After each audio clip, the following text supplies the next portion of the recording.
Tu as un message qui t'attend. Et si ce message était exactement ce dont tu avais besoin aujourd'hui? Mets la vidéo en pause ou fais une capture d'écran pour découvrir ta carte. Puis reste ici pour entendre sa signification.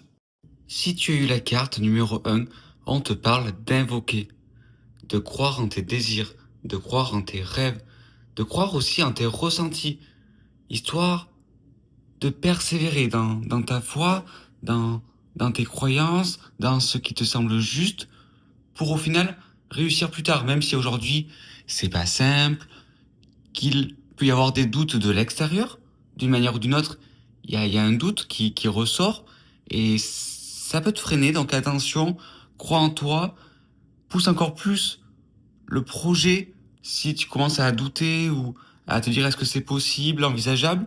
Au pire, modifie des petits trucs pour que ça soit un peu plus terre à terre, à la limite, car c'est possible. Mais le but, c'est d'y aller, de ne pas s'arrêter et de croire en cette ouverture positive. Ne te dis pas, comme c'est long, ça n'arrivera pas. Mais là, on te dit quand même d'être dans cette action, quitte à modifier des choses, parce qu'il faut que tu y crois aussi. C'est important. Donc modifie des choses jusqu'à que tu y crois vraiment. Sinon, tu vas rester bloqué. Si t'es fermé, comment tu veux ouvrir cette chose? Si tu as eu la carte numéro 2, on te dit de ne pas te fier à ta première impression. Attention, elle peut être trompeuse. Là aussi, on te parle de croyance, mais une croyance limitante. Voilà. Peut-être ton passé t'a mis cette carapace et donc tu n'es plus forcément capable à 100% de reconnaître une bonne personne du premier coup, ou alors tu continues des fois de croire aux mauvaises personnes et dès que c'est la bonne, tu bloques. Ça peut parler aussi d'un environnement à changer ou à modifier au mieux.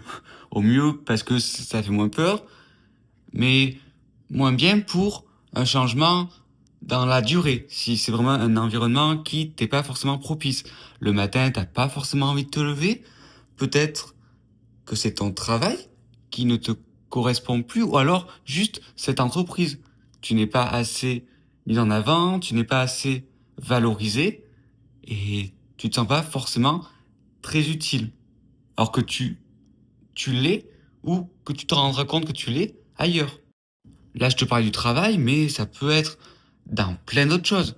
Dans tes relations, dans ton chez-toi, même par rapport à une pièce où tu sens qu'il y a un vide chez toi, peut-être essayer de repeindre un mur, de déplacer les meubles, de faire en sorte que cette pièce soit à nouveau vivante pour que toi aussi tu t'y sentes bien dedans.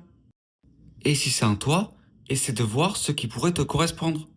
Si tu sens qu'un petit boost pourrait t'aider, essaie de voir avec les soins énergétiques, l'hypnose, etc. Si tu as eu la carte numéro 3, libère-toi un temps de tes propres envies. Dans le sens où t'es pas un enfant gâté, mais j'ai l'impression juste que tu te focalises sur un petit truc, un petit détail, et tu n'avances pas. Comme si, en fait, ce que tu souhaitais, c'était juste peut-être avoir raison ou avoir cette chose parce que c'était une sorte d'objectif, mais en fait, est-ce que ça t'est vraiment profitable? Si ça l'est pas vraiment, et c'est juste d'avancer et lâcher prise, car là, ce petit détail, cette petite chose, en fait, elle te prend tellement toute cette énergie qu'elle va finir par ne plus t'être profitable. Ça peut être aussi des pensées qui tournent en tête. Peut-être attention à tes relations avec les autres, de te canaliser pour ne pas passer pour cette personne qui n'est pas forcément dans cette bonne optique, alors que tu l'es, mais ça ne se ressent pas. Peut-être que tu ne montres pas assez cette implication par des faits et t'es plus bloqué dans cette case qui te freine. Ça peut être aussi par le boulot, par exemple, en mode tu te focalises trop sur un travail précis ou une entreprise particulière et tu en oublies les autres. Ce qui fait que au final, c'est pas ce que tu souhaites vraiment, mais au final, tu t'es tellement positionné sur un petit truc précis, sur une chose précise, que tu t'ouvres pas au reste, surtout si ça bloque, c'est surtout ça le petit souci. Ne te ferme pas sur quelque chose qui, au fond de toi, tu le sens, n'est pas profitable pour toi. Si tu as eu la carte numéro 4, ferme les yeux. Qu'est-ce que tu vois? Qu'est-ce que tu ressens? Quels sont tes blocages ou alors qui c'est qui a envie de communiquer avec toi?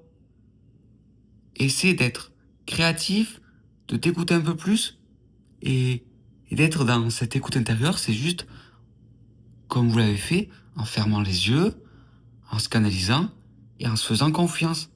Même si ça te paraît étrange, si tu entends ou si ce que tu vois t'est parlant, tu es sur cette bonne lignée, tu es sur ce bon signe, tu es sur ce bon canal. Cette fréquence en toi t'aidera à t'ouvrir à ton propre monde et à comprendre ce qui t'est essentiel et sur quoi il faut avancer aujourd'hui. Surtout ne doute jamais de tes ressentis. C'est ce qui te rendra plus fort.